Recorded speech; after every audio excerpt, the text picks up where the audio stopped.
सुनाई के भर दियला पेट राजा बोलिया सुनाई के।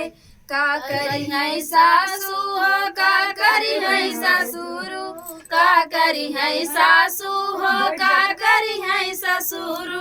चली जा बैरा घर राजा बिरना बोलाई के, चली जा बैनयर राजा बिरना बोलाई के।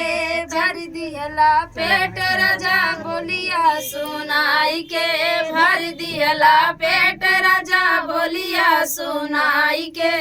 का करी है जेठ हो का करी है जेठानी, का करी है जेठा हो का करी है जेठानी।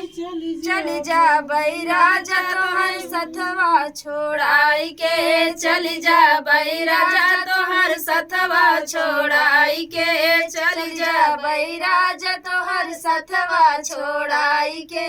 भर दियला पेट राजा बोलिया सुनाई के, भर दियला पेट राजा बोलिया सुनाई के।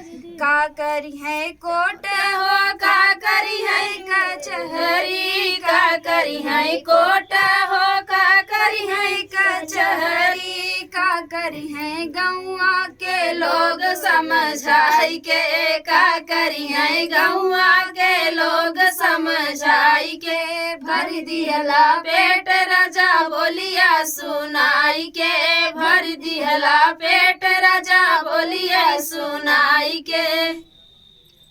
तो फ्रेंड पेट भर चुका है। आप लोग कैसे लगा कमेंट बॉक्स में बताना। फिर मिलते किसी नए के साथ, तब तक के लिए बाय बाय दोस्तों।